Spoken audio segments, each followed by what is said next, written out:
طيب بالنسبة نغير اللون. طيب بالنسبة للبروتوكول نفسه، أول شيء ال ABCDE لو جانب emergency ال airway breathing circulation disability و environment. بعدين الويبر washing my hand keep it warm my name is عبد الحميد I'm M3 student I will examine or I will do heart auscultation for you would you allow me to do this. Give the patient comfortable privacy and good light. البوزيشن 45 degree in supine position. والاكسبوجر حيكون الابر ترانك. تمام. وستاندينج اون ذا رايت سايد. طيب هذه بالنسبة للأشياء اللي حنعملها في الكوميونيكيشن سكيلز. تمام. اسكالتيشن للابنورمال هارت ساوند. تمام. لسه احنا إلى حد الآن في أشياء ثيوري. الفيرست هارت ساوند زي ما اتفقنا حيكون ايش كلوجر للمايترال والتراكاسبيد فالف. تمام. ممكن اسمعه في البل ممكن حسمعه في البل وفي الديافرام في الايبكس وفي اللور ليفت ستيرنال بوردر. تمام.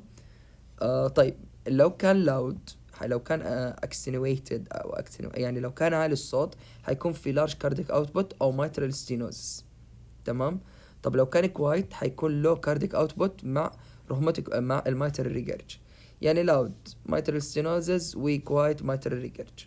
تمام. منطقي جدا. مع ستينوزس حيكون ضيق مره، فحتلاقي انه كانه الدم اللي نازل بسرعه حيكون، لانه مره ضيق فيكون كذا فيه يعني يضرب بقوه فيصير اسرع. اما الريجرش حيكون اصلا موسع الفالف. تمام. السكند هارت ساوند قال لنا انه اللهم صل على محمد حيكون لاود متى في البلمونري هايبرتنشن او سيستميك هايبرتنشن او لارج كارديك اوتبوت. كوايت حيكون في الاورتيك ريجيرج واللو كارديك اوتبوت. تمام. طيب كوايت في الاورتيك ريجيرج واعتقد حتى في الاورتيك ستينوزس اتاكد منها بس. في الاورتيك ستينوزس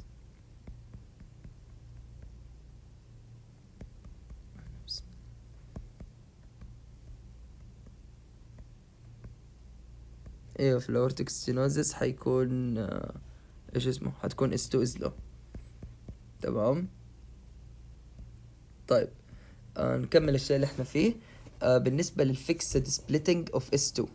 فيكسد سبليتنج الطبيعي او النورمال انه الاورتا اول شيء يصير له او الاورتيك فالف يصير له اللي هو يقفل، بعدين البالمونري. تمام. يعني اورتا بعدين بالمونري زي كذا. تمام. بحالة الاتريال سيبتال ديفكت اللي هو بين توين الرايت اتريوم والليفت اتريوم السبت اللي بينهم صار لها ديفكت. تمام. فصار الدم ميكس بينه وبين دي. في دي الحالة الرايت فينتريكل حيزيد الفوليوم حقه. تمام. فبالتالي حيصير في ايكوالايز البريشر بين التو اتريا.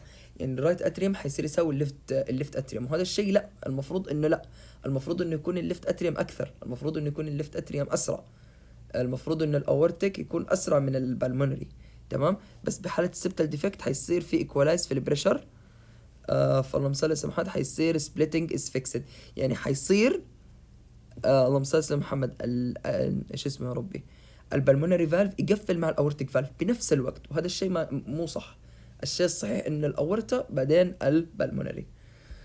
طيب العكس وايد سبليتنج للاس 2 وايد سبليتنج. تمام. وايد سبليتنج ايش المشكله؟ يقول لك انه هو اوريدي احنا قلنا انه الطبيعي انه البلمونري يتاخر شويه عن الاورتيك، هنا حيتاخر البلمونري بزياده عن اللزوم. تمام. البلمونري فالف فايش الاشياء اللي حيخليه يتاخر؟ ديلاي في الرايت فنتريكال امتنج اللي هي ثلاث اشياء، كل شيء يخص البلمونري. يعني اشياء فعلا تخلي البلمونري يتاخر، زي مثلا بالمونري هايبرتنشن او بالمونري ستينوز. هالاشياء راح تخلي اللي هو الرايت فنتريكال الامتنج حقه يصير له ديلاي.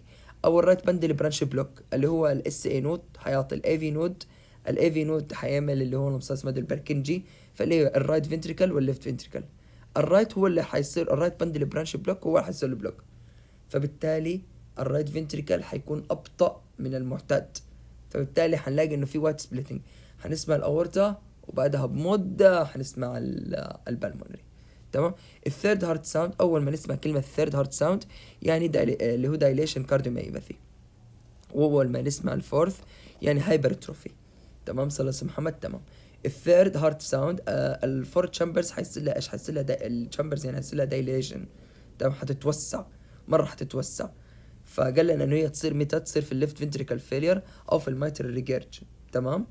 وطبعا هذا حيكون الصوت ايش؟ قلب ريذم، اللي هو احنا اللي حنسمعه طبعا هو اس 3، فحنسمع بعد اس 2 في الايرلي دايستول تحديدا. واحنا عرفنا متى الايرلي دايستول اللي هتكون عملية اللي هو الكلوجر حق يا ربي حق اللي هو الكلوجر، ايوه الكلوجر، دقيقة اتأكد منها. بسم الله، ايوه اللي هو الكلوجر حق الاورتيك والبلمونري فالف انتل الاوبننج للمايترا والتراكاسبيد فالف. تمام. طيب وحنسمع في الكارديك ايبكس في البل والدايفرام.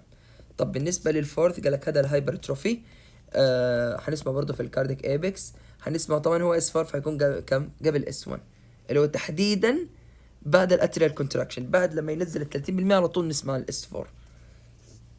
والمست كومن كوز اللي هو الهايبرتروفي والاورتيك ستينوزس. لو لاحظتوا اورتيك ستينوزس اي اس اس ماتر ريجالج اسمر. تمام، فبرضه هذه تريك ممكن تفيدكم يعني. الاورتيك ستينوزس حتكون في الفورث، والثيرد حتكون فيها مايتر ريجالج. تمام، تبقى هنا كده اي اس ام ار. تمام. طيب هنا حنبدأ كله خلاص، حيبدأ يعني حيبدأ بالتطبيق افضل.